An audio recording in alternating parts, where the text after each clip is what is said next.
Hello, everyone. I'm your storyteller. I will read a story that maybe one of you has experienced, and I am here to help you today. I know you're using this video to help you sleep. So before we begin, like this video and subscribe to the channel. Tell me in the comments where you're from and what time you're watching. Lay back comfortably, relax, and let's begin. Story 1. Emma, a 32-year-old librarian, worked at a small library on the outskirts of New Hampshire. Books had been her refuge since childhood. She adored the scent of aged pages and the quiet solace the library provided. But recently, a heavy loneliness had settled in her heart. Emma's daily life followed a monotonous pattern. Wake up early, go to the library, spend the day surrounded by books, then return home to lose herself in a mystery novel with a warm cup of tea. One night, while aimlessly browsing the internet, an ad for a dating app called Matchmingle caught her eye. What harm could it do? She mused. Out of curiosity, she created a profile and began scrolling through potential matches. Most of them seemed uninteresting until she found Liam. Liam, 35, had an enigmatic charm. His bio described him as a history enthusiast and an avid book lover who appreciated silence. Emma felt an inexplicable connection, as if she had found someone who truly understood her world. She hesitated for a moment before sending him a message. Their conversation began. Over the next few days, Emma and Liam exchanged messages, their conversations flowing effortlessly. He was charming, witty, and had a deep knowledge of literature. The more they talked, the more Emma felt drawn to him. One evening, Liam suggested meeting in person. "How about something simple? Maybe a coffee date?" he wrote. Emma hesitated. Meeting someone from an app felt risky, but Liam had been nothing but kind, and he suggested a public cafe near the library. It seemed safe enough. The night of their date arrived. Emma wore her favorite navy blue sweater, hoping to appear effortlessly casual. As she walked into the cafe, she spotted Liam sitting near the window, dressed in a dark coat. His piercing blue eyes met hers, and he smiled. "Emma?" he asked, standing up to greet her. She nodded, her nerves easing slightly. He was just as charming in person, and their conversation flowed just as smoothly as it had online. They talked about books, history, and their love for quiet spaces. But something felt off. Emma couldn't quite place it. Maybe it was the way Liam sometimes paused before answering, as if carefully choosing his words, or how his eyes flickered toward the entrance every so often, as if expecting someone. Then, in the middle of their conversation, he asked, "Do you ever stay late at the library?" Emma blinked. "Sometimes, if I have extra work." Liam smiled. "I imagine it must be peaceful at night, just you and the books." A strange chill ran down Emma's spine. A few nights later, Emma was closing the library alone. The usual silence now felt eerie. As she turned off the last light, she caught a glimpse of something outside, a shadow standing by the lamppost across the street. Her heart pounded. Trying to stay calm, she quickly locked the doors and walked briskly to her car. Just as she was about to get in, her phone buzzed. A message from Liam. "Working late?" Emma froze. How did he know? She glanced at the shadow by the lamppost. It was gone. Shaking, she got in her car and sped home.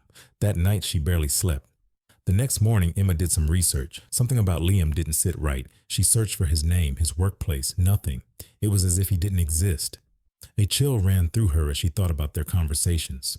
He always asked about her schedule, when she worked late, if she was alone. Then she found something horrifying. An old news article about a man who had been stalking women through dating apps. His victims were librarians, book lovers, quiet individuals who lived alone. The article showed a blurred image of the suspect. The resemblance to Liam was uncanny. Emma's breath caught in her throat, and she needed to get help. That night, Emma stayed at a friend's house. She blocked Liam's number and deleted her Matchmingle account, but around midnight, her phone rang. An unknown number. She didn't answer. Then a message came through. "I know you're awake." Emma's blood ran cold. A loud knock at the door. Her friend jolted awake. They called the police immediately. Minutes later, sirens filled the night air.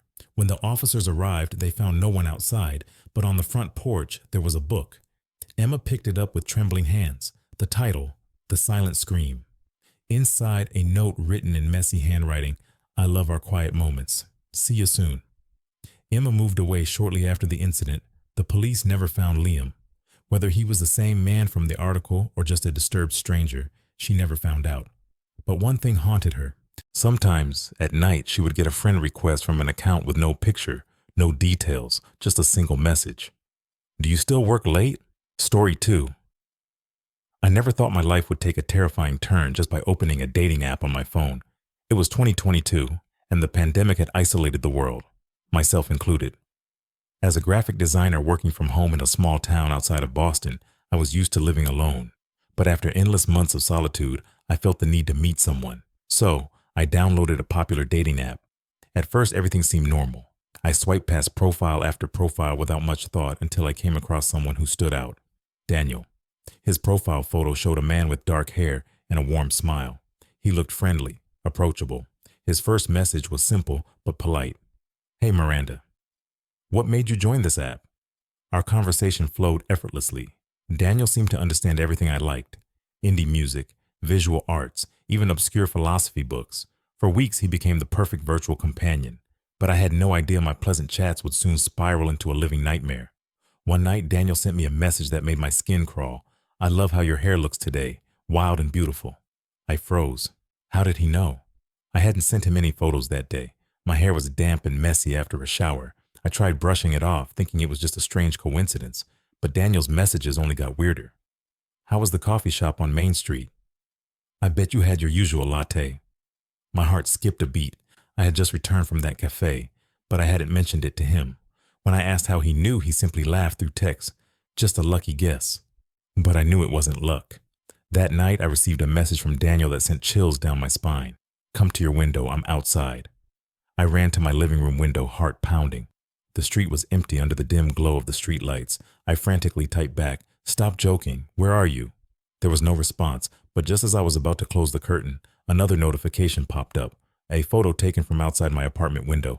The image showed my half-drawn curtain, and me standing behind it. I immediately locked all the doors and windows, but I couldn't shake the feeling of being watched.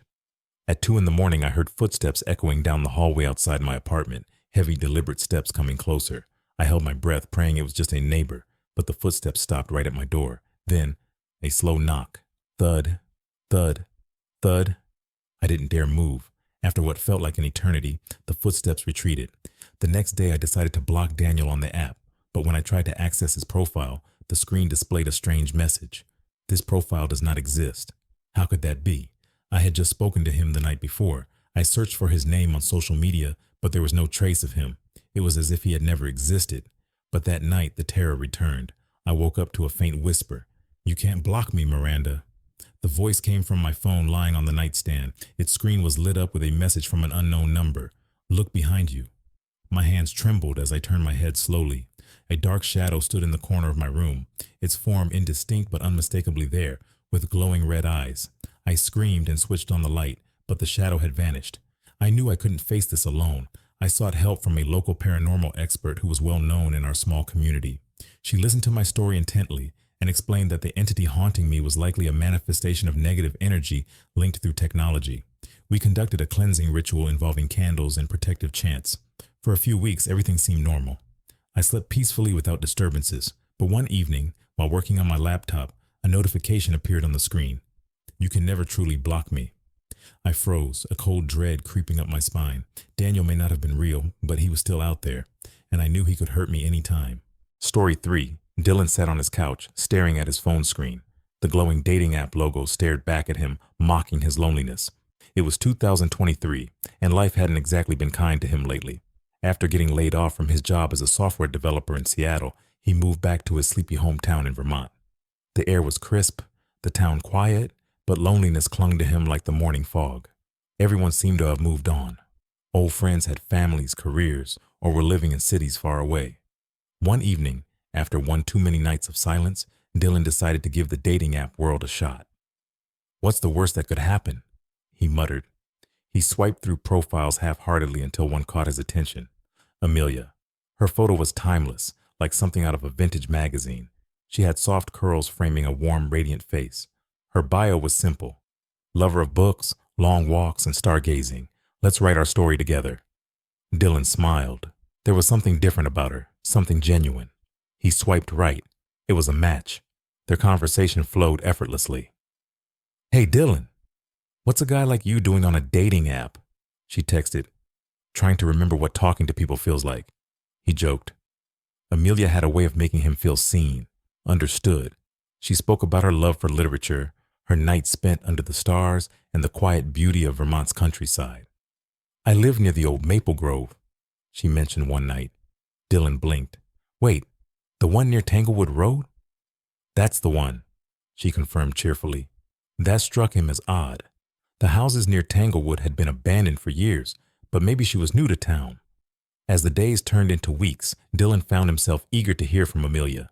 Yet something nagged at the back of his mind. She never wanted to video chat. Whenever he suggested meeting up, she would gracefully dodge the idea. Let's take things slow, she'd say with a smile emoji. One evening, she sent him a message that sent chills down his spine. I saw you at the coffee shop today. Blue hoodie, right? Dylan froze. He had indeed worn a blue hoodie that morning, but he hadn't seen anyone who looked like Amelia. Were you there? He typed back. Just passing by? She replied. His stomach twisted. Something wasn't right. Determined to learn more about Amelia, Dylan did a reverse image search of her profile picture. Nothing came up. Frustrated, he decided to ask around town. At the local diner, he spoke to an elderly woman named Mrs. Harper. Amelia? That's an unusual name. What's her last name? She asked. I don't know. We never got that far, Dylan admitted. Mrs. Harper's brow furrowed. There was an Amelia who lived near Tanglewood Road, but that was years ago. What happened to her? Dylan pressed. The old woman's face darkened. She died in a car accident, right near the old maple grove. That was back in 1987. Dylan's breath caught in his throat. Are you sure? Mrs. Harper nodded solemnly. Poor thing never made it home. That night, Dylan sat in his dark living room, staring at his phone. He debated deleting the app, but then his phone buzzed. A message from Amelia. I had a wonderful time talking tonight. Can't wait to see you under the stars. Dylan's fingers trembled as he typed back. Who are you? The 3-dot typing indicator appeared, then disappeared. Another message came through. Come to the Maple Grove. I'll be waiting. His heart raced. Logic told him to ignore it, but curiosity, or perhaps something darker, pulled at him. Under the pale light of the moon, Dylan drove toward the old maple grove. The road was deserted, flanked by shadowy trees that seemed to whisper secrets. As he neared the grove, his headlights illuminated a figure standing by the roadside. It was Amelia. She looked exactly like her photo. Timeless, radiant, and impossibly real. Dylan stepped out of the car, his breath visible in the cold night air. Amelia? She smiled, but there was something unsettling about it. You came, she said softly. What is this? How are you? Before he could finish, her form flickered, like a bad signal on a TV. Her eyes darkened, and her voice took on an echoing quality. You promised to meet me, she whispered. And now, you're mine. Dylan stumbled backward, heart pounding. He raced back to his car and sped away. The image of her flickering form burned into his mind. Back home, Dylan deleted the app, his hands shaking. But the terror wasn't over. His phone buzzed with a final message. You can't delete me, Dylan. The screen went black, but her words echoed in his mind. Dylan knew one thing for certain. Some matches should never be made.